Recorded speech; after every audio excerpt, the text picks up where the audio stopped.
तो इस वक्त हम यूक्रेन की हर एक एंगल से तस्वीरें दिखा रहे हैं और बड़ी बात यह है कि वहां जो सिचुएशन है वो बहुत खराब है। हालांकि यूक्रेन अपने तरफ से पूरी कोशिश में है। आम लोगों तक से अपील की जा चुकी है कि आप लोग भी सेना में शामिल होइए। और इस वक्त जेड तारर, अमेरिकी विदेश मंत्रालय के प्रवक्ता, हमारे साथ इस वक्त जुड़ रहे हैं। सर, आपका बहुत स्वागत है। हमें सीधा आपसे ये जानना है कि फिलहाल अमेरिका का क्या स्टैंड है और किस तरीके से आप लोग सपोर्ट के लिए यूक्रेन के लिए तैयार हैं। जी शुक्रिया बहुत बहुत। देखिए, आपने सुना होगा राष्ट्रपति बाइडेन ने एक ऐलान दिया कल रात को। पहली बात तो ये है कि हम कह रहे हैं कि इंतहाई अफसोस की बात है कि पुतिन और रूस ने अपनी जंग को मज़ीद अधिक उन्होंने बढ़ाया।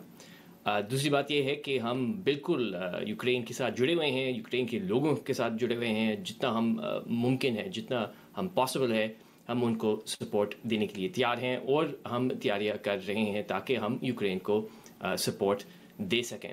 आज G7 का मीटिंग हम कायम कर रहे हैं। राष्ट्रपति बाइडेन उसमें हिस्से लेंगे और EU, नेटो और UN सिक्योरिटी काउंसिल के साथ भी हम काम कर रहे हैं ताकि हम रूस को एक सख्त और स्पष्ट जवाब दे सकेंगे। सर, मुझे ये आपसे जानना है क्योंकि अब युद्ध के सिचुएशन में यूक्रेन चारों तरफ से फंसा हुआ है। उसकी स्थिति अभी यह है कि वो अपने नागरिकों से अपील कर रहा है कि आप सेना में शामिल हो जाइए। यानी सीधा सीधा संदेश है कि उसके पास सैन्य ताकत कम है रूस की तुलना में। तो क्या सैन्य ताकत अमेरिका मुहैया करवाएगा? पहली बात तो ये है कि हमने बहुत स्पष्ट तरीके से ये देखना है कि जो हम यूक्रेन को सपोर्ट दे रहे हैं और एक डायरेक्ट मुकाबला वो अलग है। यानी कि डायरेक्ट मुकाबला अमेरिका और रूस के दरमियान वो नहीं होगा। वो हम नहीं चाहते, बल्कि खुद राष्ट्रपति बाइडेन ने बहुत स्पष्ट तौर पर कहा है कि अमेरिका से रूस की तरफ कोई ख़तरा नहीं है। हमारे जितने भी मूवमेंट्स हैं, पोस्चर हैं, वो सब डिफेंसिव हैं। जहाँ तक यूक्रेन के लिए सपोर्ट है वो बेशक हम लगातार तैयारियाँ कर रहे हैं उस पर, लेकिन इसका मतलब ये नहीं है कि हमने अपने अमरीकी या नेटो सैनिक फोर्सेस को हमने यूक्रेन में भेजना है। जहाँ तक यूक्रेन का मुकाबला है रूस के साथ और क्या वो कामयाब होंगे, हम तो बिल्कुल उम्मीद करते हैं कि जो यूक्रेन के जितने बहादुर लोग हैं, जो बहुत ही अपने देश को सुरक्षित रखना चाहते हैं, वो रूस और पुतिन को एक सख्त जवाब देंगे। कर्नल उत्कर्ष, आप बने हुए हैं, आप जेड से अगर कोई सवाल पूछना चाहें तो सीधे पूछ सकते हैं। जेड, ये आप बताइए कि किस तरीके की सहायता या जवाब आप यूक्रेन को देने की सोच रहे हैं और किस तरीके का जवाब रूस को देने की सोच रहे हैं, क्योंकि खबर ये भी है कि जो US ट्रुप्स हैं, हवाई जहाज़ भी हैं, हेलीकॉप्टर्स भी हैं, इनका एक मेजर रीशफल ईस्टर्न या यूरोप में देखा गया है। US ने किया है। कोई 800 सैनिक लताविया में आने वाले हैं। आपके F-35 को भी रीपोजीशन किया है, हेलीकॉप्टर्स को भी किया है। तो क्या हम ये मान के चलें कि अगर कोई मिलिट्री शोडाउन होता है तो नेटो की अगुवाई अमेरिका करेगा रूस के खिलाफ? पहली बात तो ये है कि ये दो मुख्तलिफ बातें हैं। एक नेटो एक तरफ है, यूक्रेन एक तरफ है। तो यहाँ पे भी राष्ट्रपति बाइडेन ने मेरे ख्याल में बहुत साफ अल्फाज में उन्होंने कहा है कि हम नेटो एलाइज को सुरक्षित रखने के लिए तैयार हैं और हम सिर्फ और सिर्फ डिफेंसिव मूवमेंट्स हम कर रहे हैं। यानी कि जो आपने इजहार किया, हमारी जो ट्रूप मूवमेंट है लिथुआनिया में, पोलैंड में पिछले हफ्तों में, वो सिर्फ और सिर्फ डिफेंसिव पोस्चर्स हैं। हमारे कोई रूस पर हमले करने के कोई इरादे नहीं है नेटो का, ना आज है ना उम्मीद है कि मुस्तकबिल में होंगे। लेकिन ये कहते हुए अगर रूस ने नेटो पर हमला किया, सवाल जेड ये है यहाँ पे कि पश्चिमी देशों को आंख दिखाई है, चेतावनी दी है सीधे सीधे रूस ने, और खासकर अमेरिका को लेकर ये कहा जा रहा है कि अगर दखल दिया तो परिणाम भुगतने के लिए तैयार रहे। ये लहजा है रूस का। तो आप लोग की तरफ से क्या जवाब होगा? जवाब तो ये है कि देखिए, पूरी विश्व इस बात पर जुड़ी हुई है कि जो रूस ने किया है वो गलत है उन्होंने एक पड़ोसी देश पर हमला किया बग़ैर वजह। वो एक ही वजह है कि व्लादिमीर पुतिन यूक्रेन पर कब्ज़ा करना चाह रहे हैं और कर रहे हैं इस वक्त। 8 साल से क्रीमिया को कब्ज़ा किया हुआ है रूस ने। तो असल में जो हकीकत है वो यही है कि रूस ने यही जंग शुरू किया है और अब जवाब पूरी विश्व से आ रही है कि ये गलत है। EU से ये जवाब आ रही है, G7 से, नेटो से, यूएन सिक्योरिटी काउंसिल में कल रात और आज हम काम कर रहे हैं अपने साथियों के साथ ताकि यूएन सिक्योरिटी काउंसिल से भी एक सख्त जवाब आए। और हम EU और UK के साथ मिलकर इंतहाई सख्त सैंक्शंस को कायम कर रहे हैं, जो कि आने वाले घंटों में हम अधिक जानकारी आपको मज़ीद डिटेल्स हम आपको देंगे।